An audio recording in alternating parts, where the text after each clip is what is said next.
I'm David Shaw, and welcome to Yesterday's Kitchen of Tomorrow. I usually present talks about food and cooking, but this year's will be a little different. I'll be talking about the kitchen of the future, but not the future from 2021. The kitchen you're about to see is from the future of 1949.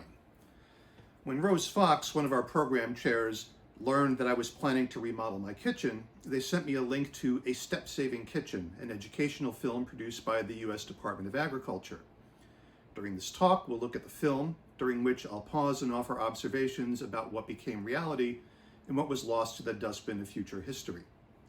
Although the panel description claims that a homemaker, a cook, and an architect, which will be at least two persons, will be present, the architect won't be present, which leaves me as the homemaker and the cook. Let's get started.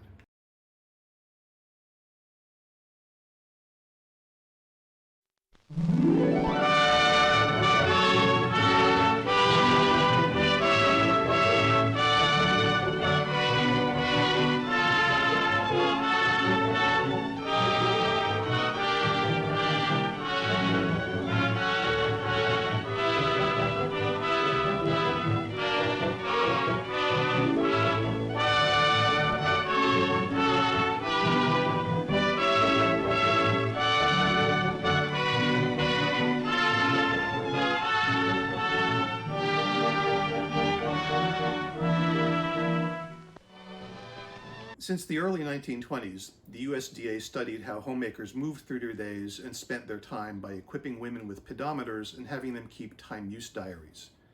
The Bureau of Nutrition and Home Economics continued the studies, examining various household tasks including cooking, washing, and childcare. These studies produced publications like Convenient Kitchens, a detailed publication with specifics about kitchen layout, work surfaces, equipment and food storage, ventilation, and lighting.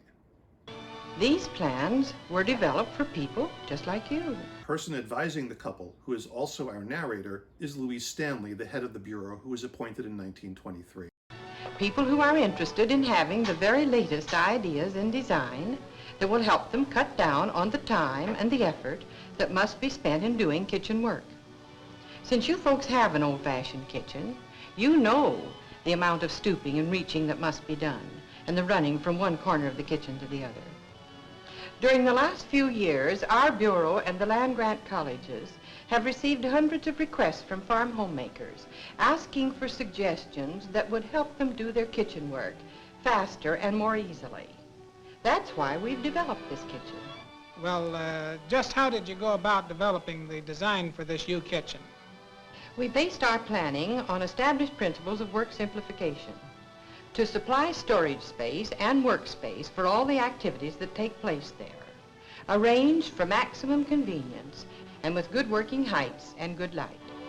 Incidentally, we developed this U-arranged kitchen first, but the principles of planning we used, we can apply to other arrangements, such as the L and the corridor type.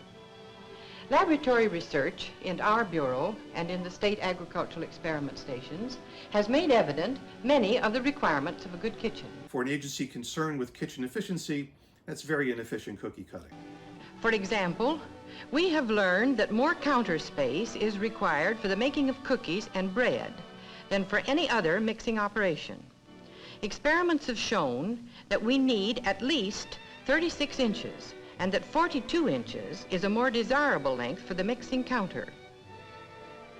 Different kitchen jobs have been studied to determine the most comfortable working height for each. To obtain different heights in our kitchen, we use pull-out boards. As you'll see throughout the film, the USDA has a special effects budget.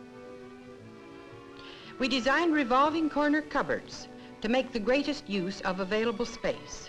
These bring things out in the open, so they're easily seen and reached. Models for many features were made and experimented with. Some were used, some discarded.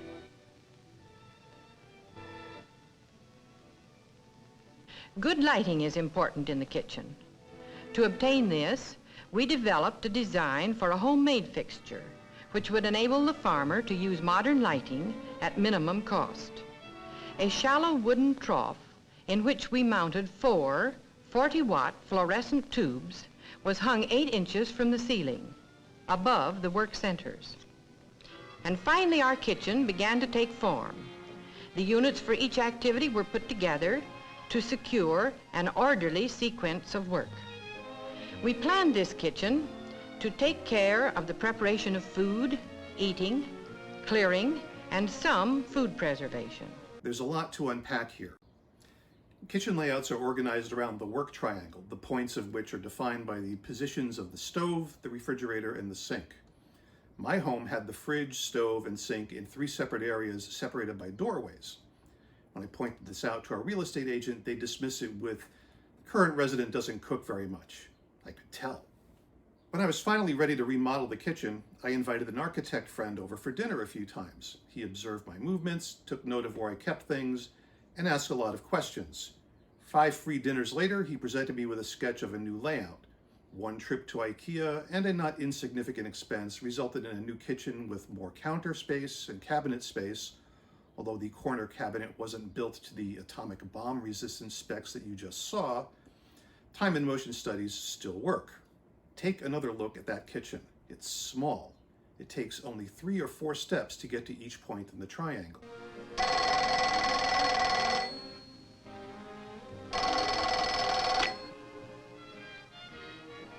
As a convenient place for the telephone and for making out menus and market orders, we also included a planning center. Notice that the older couple at the consultation has been replaced by our test subject, but now wearing a different dress. The planning desk is actually a drop-leaf table on casters, which can become a tea cart or an extra work or dining table. The planning desk, planning center is a good idea. I have to use our kitchen table. By placing a large picture window across the end of the kitchen, we gained the benefit of natural light over all work surfaces. Since most women prefer to work from right to left, I can only assume this generalization was the result of their studies, but I doubt the sample size was sufficient for them to come to that conclusion. we placed the mixing center in the right leg of the U, between the refrigerator and the sink center. Planning center, mixing center, sink center, everything is a center.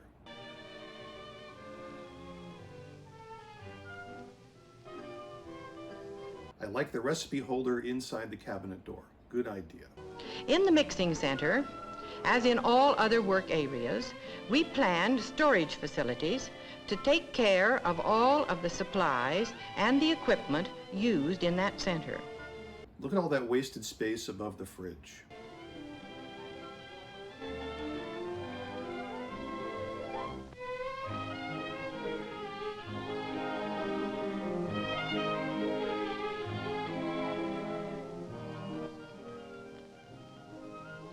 These revolving corner shelves make it possible to store the heavy and frequently used foods near working level.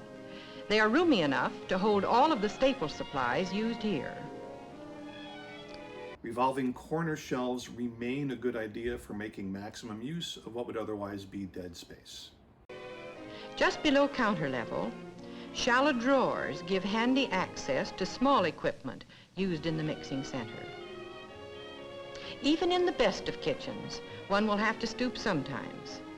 Store here only things used occasionally, like picnic supplies, extra large baking utensils, and odds and ends.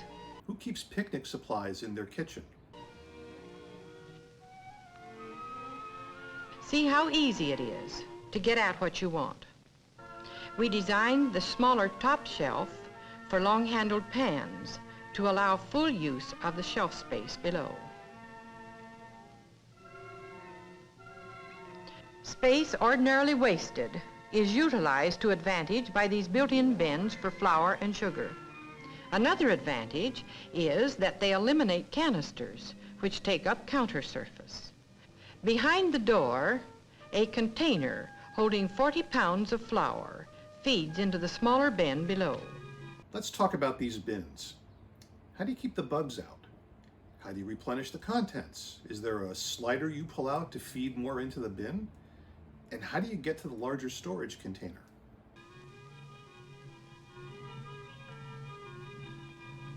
Top shelf space is used to good advantage by vertical files for baking pans. This does away with stacking and with stooping or excessive reaching.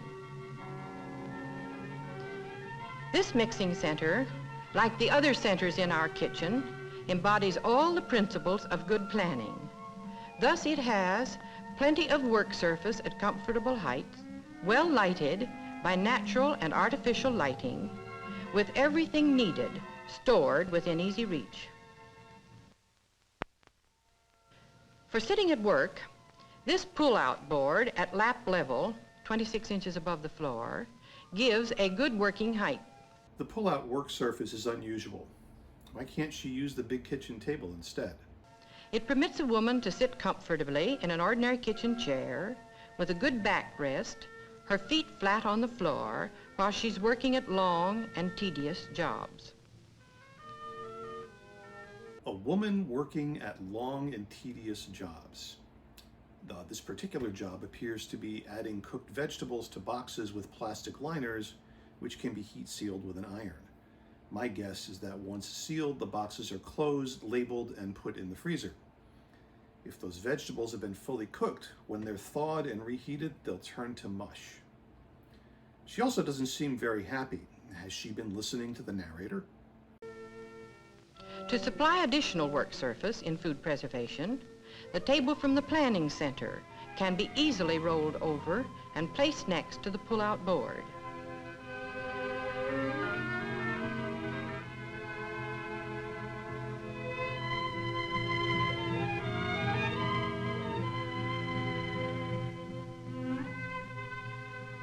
To the left of the mixing counter is the vegetable preparation and dishwashing center. Vegetable preparation and dishwashing center.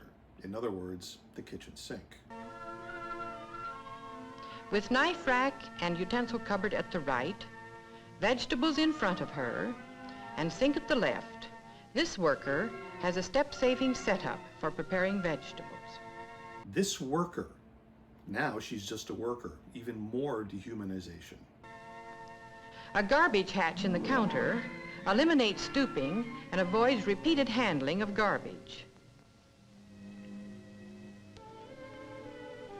The pail in the metal-lined compartment below can be removed for emptying from the outside through an insulated door in the wall. The hole in the counter for waste never really caught on, made obsolete by the invention of the in-sink garbage disposal unit. The receiving bucket would be a good way to transport compostable material, but the insulated door in the rear wall is another invitation for bug invasion, as well as being a source of drafts.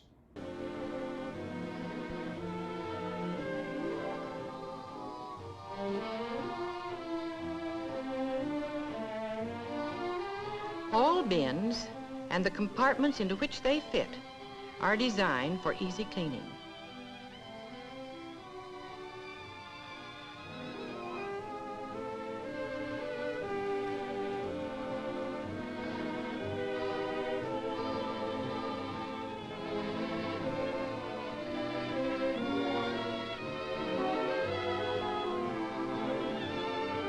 There's lots of galvanized metal in this kitchen. Stainless steel was probably too expensive at the time.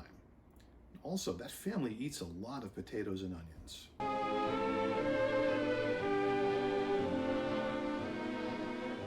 In the cooking and serving center, Cooking and serving center, aka the stove.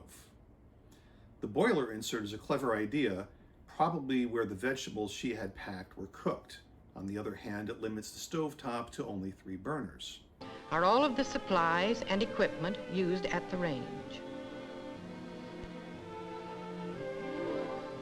Right above the range are bins built into the wall for foods such as cereals that go directly into boiling water, and also for seasonings that are used at the range.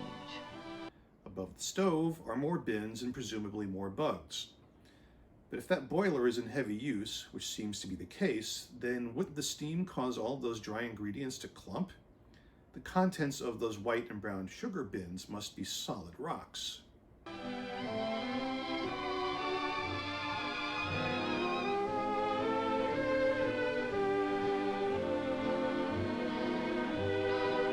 cornmeal, farina, wheatina, oatmeal, cream of wheat, all of the starches that are part of a good breakfast.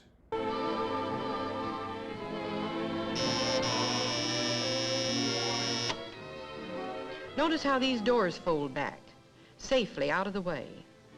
Most modern kitchens don't have cabinets above the stove that are so close.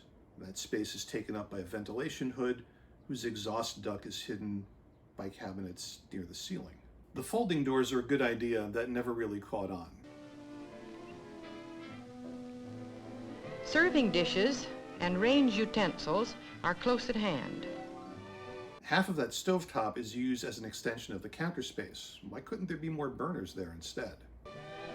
The serving counter next to the range is convenient to the dish cupboards. Serving counter, not a serving center. Sliding doors back of this counter and cupboard give access from the dining room side. I like the pass-through to the dining room, provided the layout of the home permits.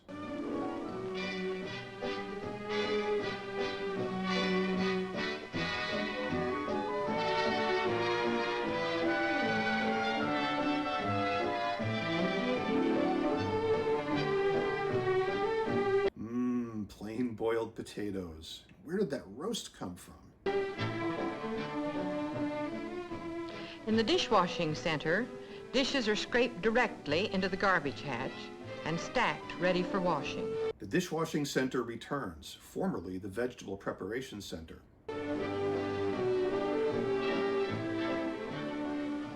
A double bowl sink provides for both washing and draining. The double-depth double bowl sink is still with us, as is the inset draining rack. The one on the right is shallow, about 5 inches deep, making for a comfortable height for dishwashing.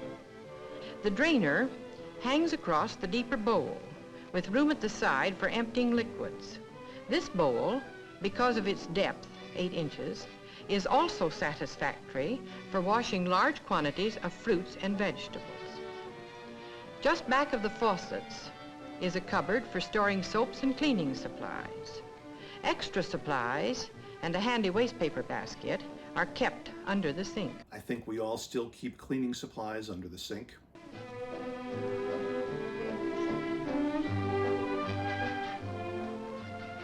After they're scalded and dried, silver, glass, and dishes are stored in adjoining cupboards.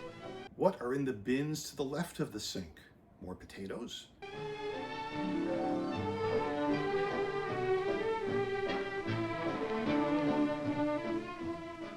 Here's a handy rack for drying dish towels. That towel dryer is a waste of good space. A rack on the back of the undersink door works just as well.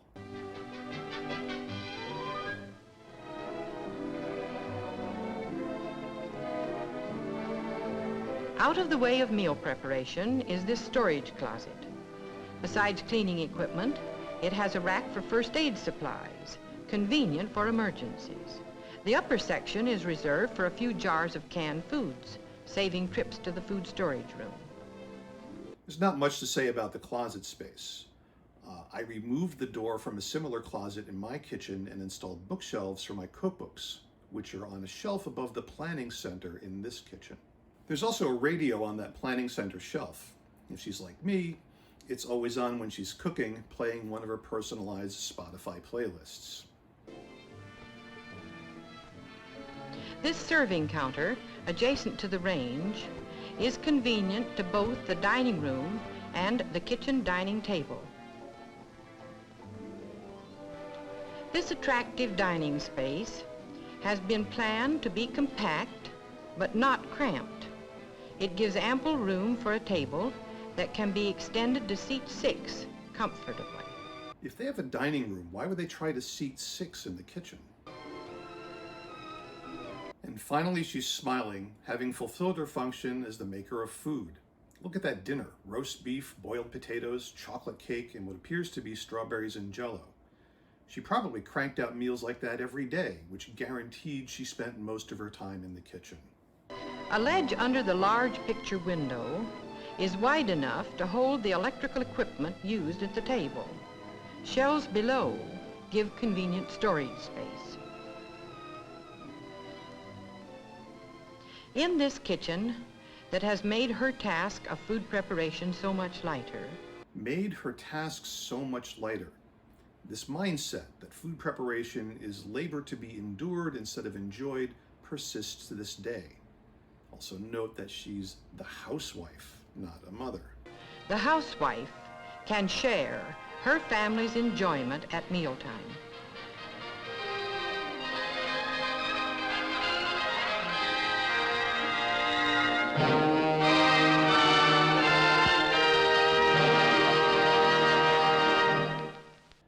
Functional house dresses were mentioned in the opening credits.